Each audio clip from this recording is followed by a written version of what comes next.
Elon Musk is talking about how Social Security, in his words, is a, quote, Ponzi scheme, and he wants to eliminate billions of dollars from Social Security, deny seniors their benefits by calling them fraudsters, and channeling money to himself in the form of government contracts.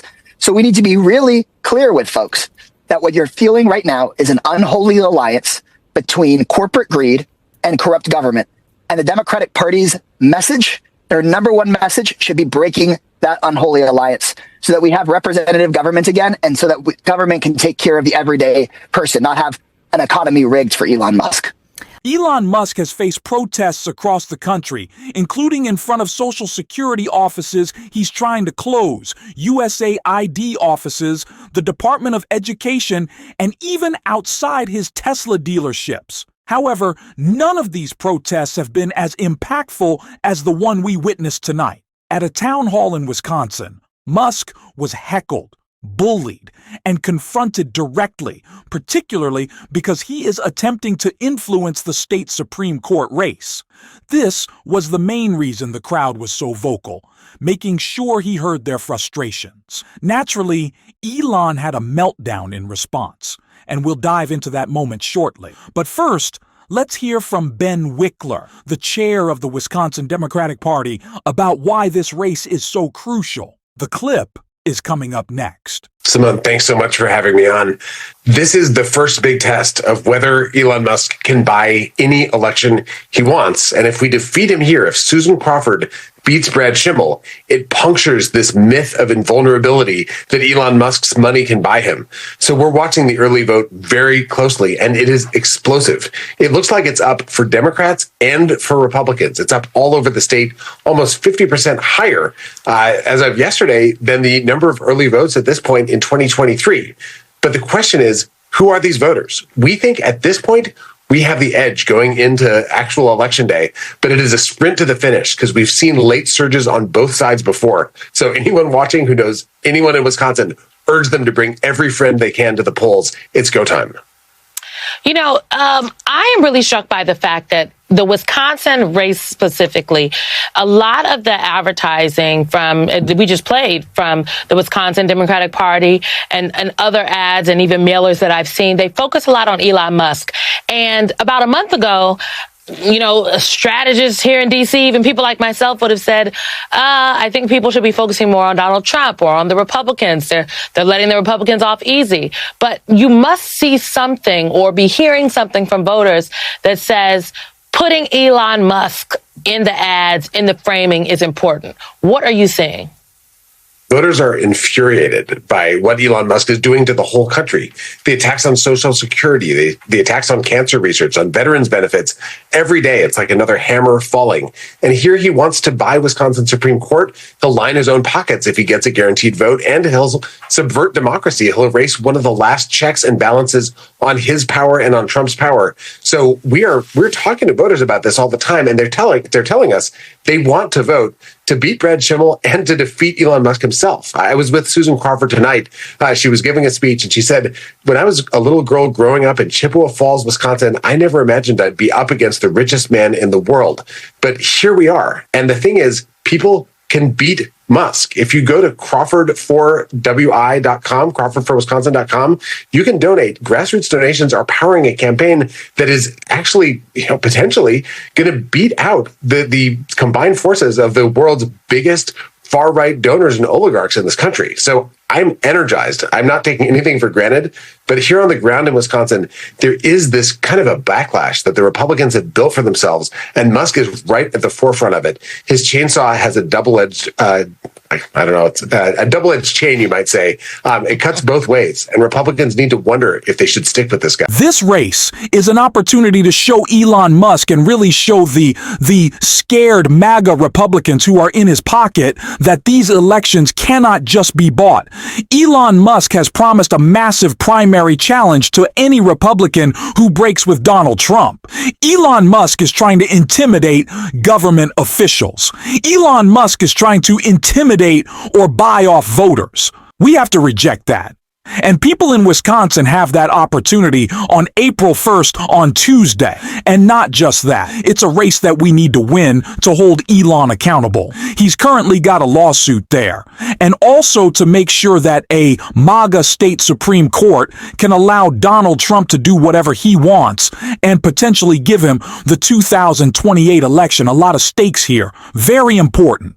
It's the reason people started the day by protesting Elon, so I want to check that out. And then we're going to see him protested and called out to his face.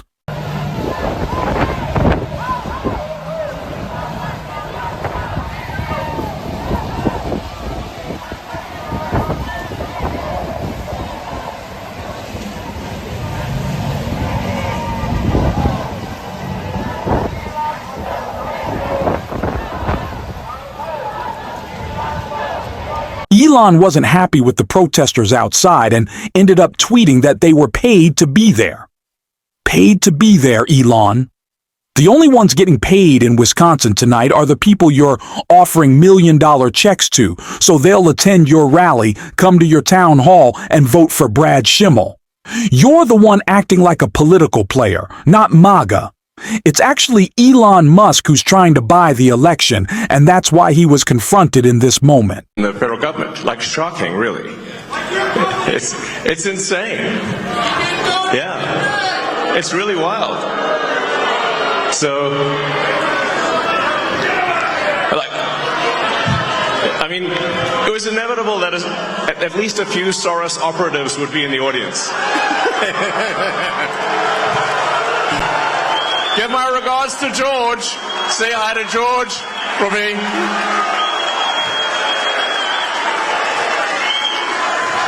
USA, USA, USA, USA. I absolutely love the idea of confronting him directly and calling him out. He didn't handle it well, and it didn't look great on him. He started the night wearing that cheese hat, which I know is a Wisconsin thing, but honestly, Elon just looks ridiculous in whatever he does. I really appreciate these protests and think we need more of them. I know Donald Trump is likely to label anyone who criticizes Elon as a domestic terrorist or accuse them of being anti-American, but we need more of this kind of activism. I'm tired of hearing that we should avoid doing things like lighting a Tesla on fire, though, because it'll probably just backfire. But hey, I'm not telling anyone what to do, and I don't want to hear Pam Bondi coming after me. The point is, you don't have to buy the cars. It's free market capitalism after all. Maybe Trump will even want to arrest us for not buying the car he endorsed in a commercial, but go ahead, protest. It's your right, at least for now. Greg Kaiser did a fantastic job handling a question about these dangerous Elon protests. And I want to hear from one of our favorite members of Congress on the matter. Chair, Congressman, good to have you. So you have fiercely condemned Elon Musk's efforts to dismantle government programs and cut the benefits out there for Americans. And his foray into government is not your first exposure to Musk. Your Austin, Texas district includes his largest Tesla factory. So I'm curious your response to these protests, as well as the vandalism at Tesla dealerships across the country.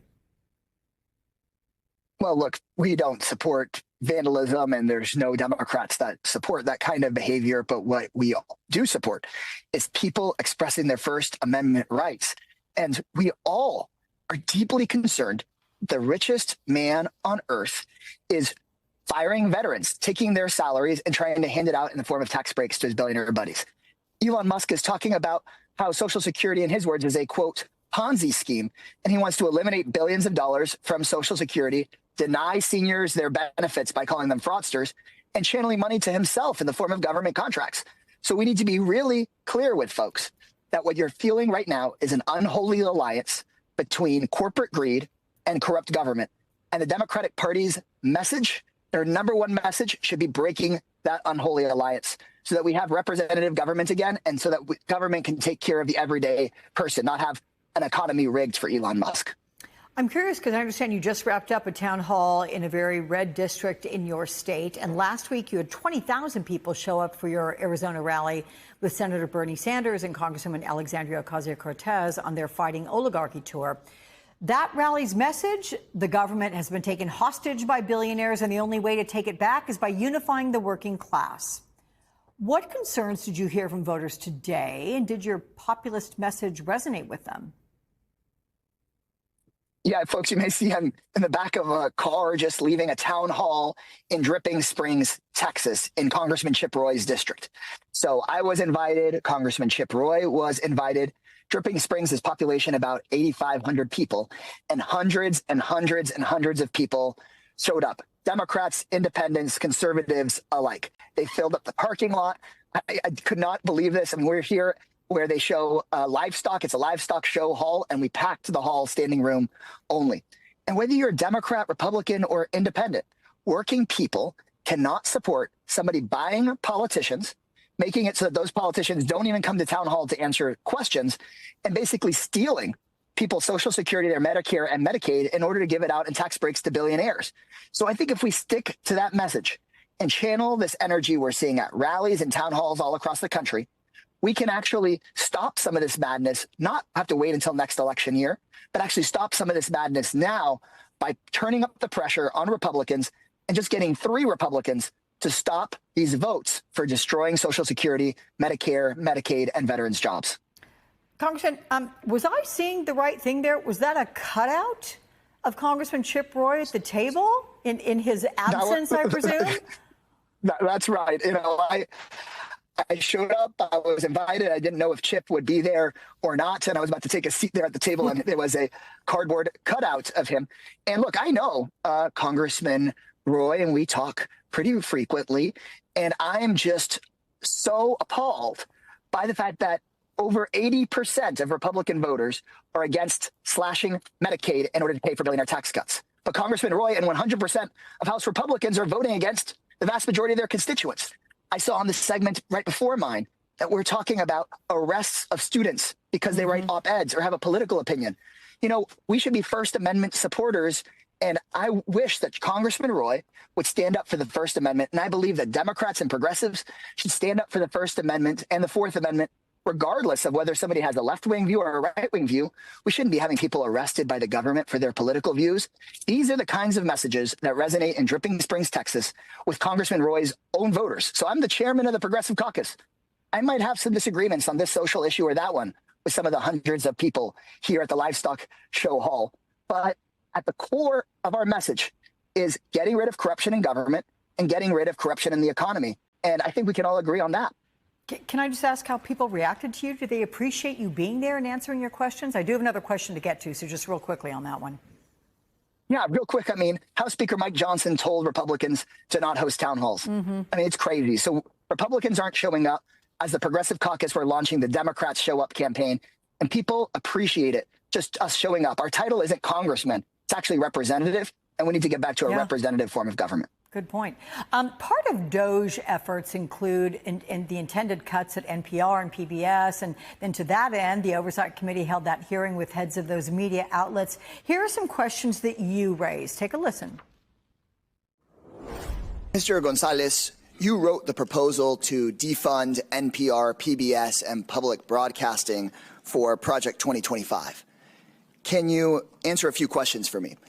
How many millions of dollars a month do taxpayers spend for Daniel Tiger to play golf?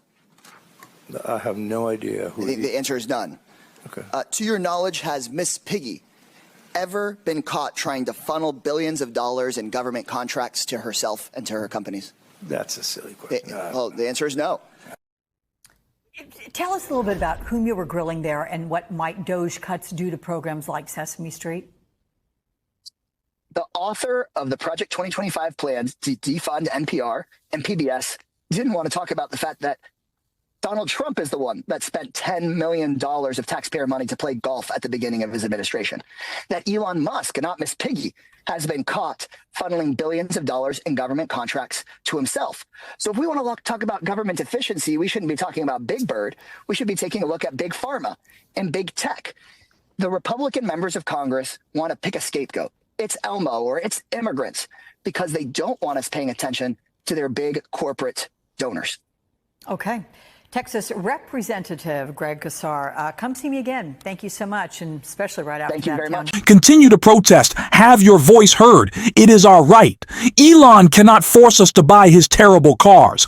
Donald Trump cannot intimidate us into stopping using our voices. And Elon also can't buy our votes. They're not for sale. And hopefully that is exactly what we see on April 1st when Judge Susan Crawford wins that race and sends Elon's little, I don't even know what he is, little stooge and Brad Schimmel packing. I'm looking forward to that. And if you want to stay up on that race, of course you can hit that subscribe button, leave a like on this video, and drop a blue heart in the comments, because we're going to be covering it all on this show. So until next time, hopefully it's not till Tuesday. Hopefully I see you sooner than that. But until next time, I'll see you soon.